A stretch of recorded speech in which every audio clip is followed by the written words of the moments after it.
Bayangkan Anda sedang menyelam di kedalaman laut yang gelap, tiba-tiba sesuatu bergerak di balik bayangan. Lengan panjang penuh pengisap menyelinap keluar, membelit Anda dengan kekuatan yang tak bisa dilawan. Itulah gurita raksasa, salah satu makhluk paling menyeramkan dan misterius yang menghuni samudra kita.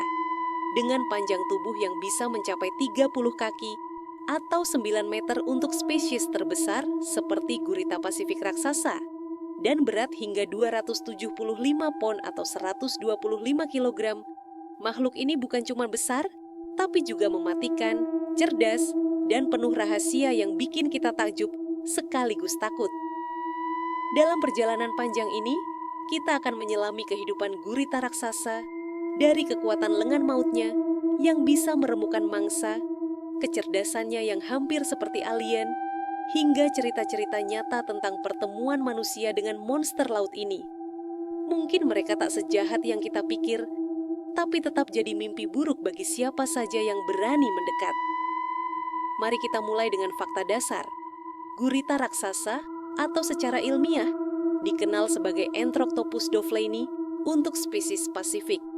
Hidup di perairan dingin seperti Samudra Pasifik Utara, dari Jepang hingga Alaska, pertama kali dideskripsikan oleh ilmuwan pada tahun 1857, tapi cerita tentang mereka sudah ada jauh sebelum itu dalam mitos pelaut. Bayangkan legenda Kraken, monster laut raksasa yang konon menenggelamkan kapal, yang banyak ahli bilang terinspirasi dari gurita ini.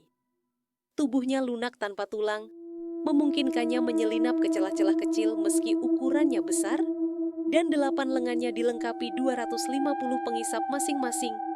Total 2.000 pengisap yang bisa menempel, menarik, dan menghancurkan apa saja dari kepiting hingga ikan besar. Bayangkan kekuatan itu.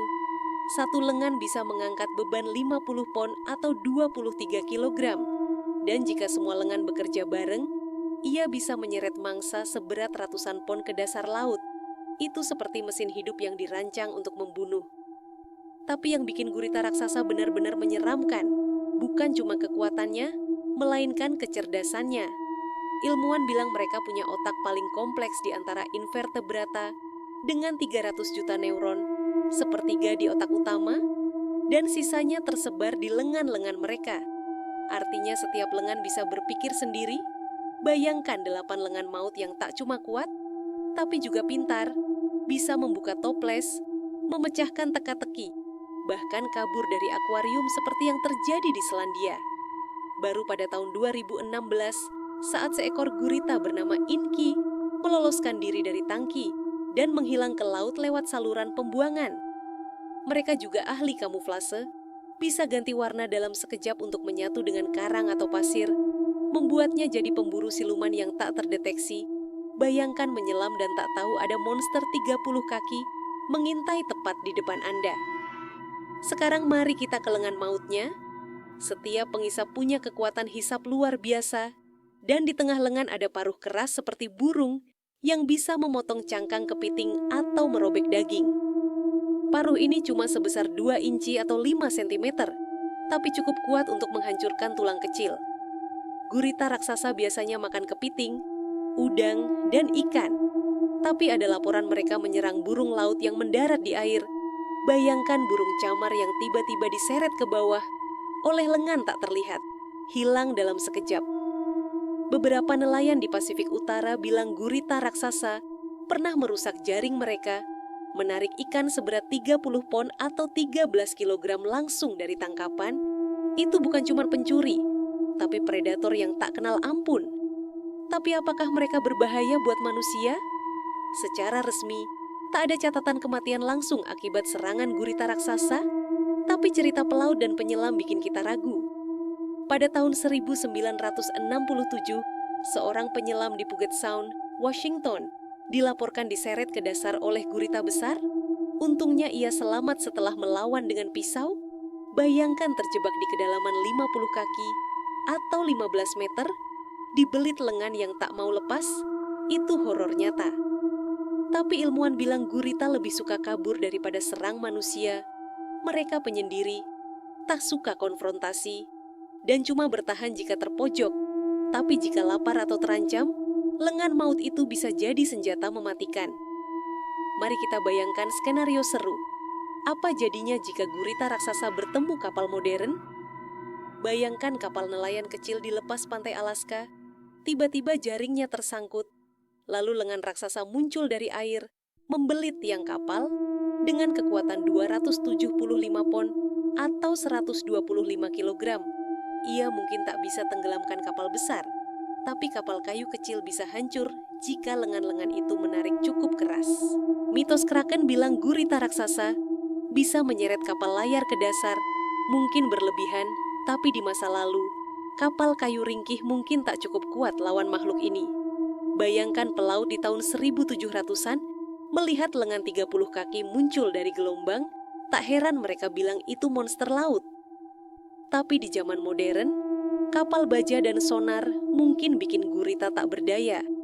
Tapi di kedalaman, mereka tetap raja, mengintai di gua-gua laut yang tak terjangkau. Dari sisi ilmiah, gurita raksasa punya adaptasi luar biasa.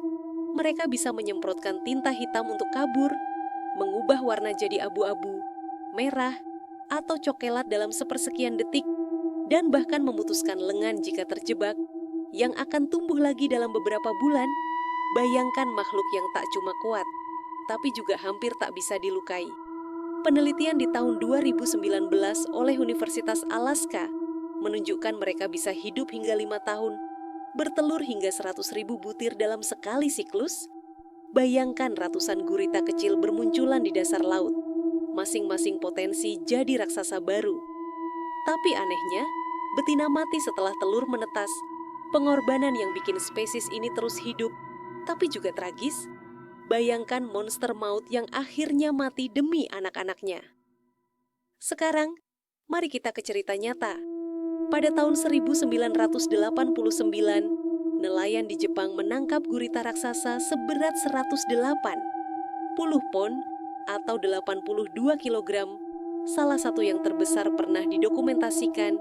Ia ditarik dari kedalaman 200 kaki atau 60 meter dan butuh 3 orang untuk mengangkatnya ke kapal. Bayangkan makhluk itu meronta, lengan-lengannya membelit jaring, mata besarnya menatap penuh dendam. Penyelam modern juga punya cerita. Di tahun 2007, seorang fotografer bawah laut di British Columbia bilang ia didekati gurita raksasa yang tiba-tiba ganti warna jadi merah terang. Mungkin tanda marah atau penasaran, ia tak diserang, tapi merasa ditonton oleh makhluk yang terlalu pintar untuk jadi binatang biasa. Itu bikin kita bertanya, apakah gurita raksasa punya kesadaran lebih dari yang kita kira? Beberapa ahli bilang mereka bisa mengenali manusia, bahkan bermain dengan penyelam. Bayangkan makhluk maut yang juga punya sisi lembut, tapi tetap tak bisa diprediksi. Dari sisi evolusi, gurita raksasa adalah puncak dari Cephalopoda. Leluhur mereka sudah ada sejak 400 juta tahun lalu, jauh sebelum dinosaurus. Bayangkan betapa tangguhnya mereka, bertahan dari kepunahan massal yang hapuskan T-Rex dan terus jadi raja di laut. Fosil Cephalopoda dari tahun 1970 menunjukkan mereka awalnya kecil, tapi evolusi bikin mereka jadi raksasa. Gurita Pasifik raksasa adalah bukti alam bisa ciptakan monster tanpa tulang, yang tak kalah menakutkan dari predator bertaring. Tapi mereka juga rentan, polusi laut, perubahan suhu, dan penangkapan berlebih ancam populasi mereka. Bayangkan jika makhluk ini punah, kita kehilangan salah satu keajaiban laut terbesar. Dari sisi budaya, gurita raksasa jadi inspirasi, dari kraken di mitologi Nordik hingga Cthulhu karya H.P. Lovecraft.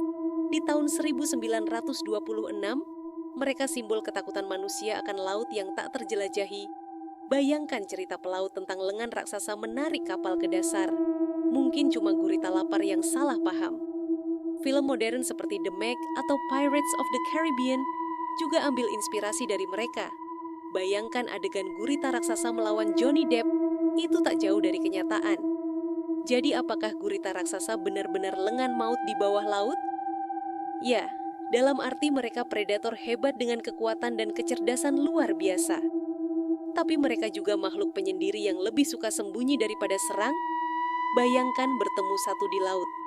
Mungkin ia cuma menatapmu dengan mata sebesar piring, lalu menghilang dalam awan tinta. Menyeramkan, tapi juga memukau. Mereka bukan monster jahat, tapi penguasa laut yang tak perlu buktikan apa-apa. Lengan mautnya ada, tapi cuma dipakai saat perlu. Dan itulah yang bikin mereka begitu menakjubkan sekaligus menakutkan di samudera luas ini.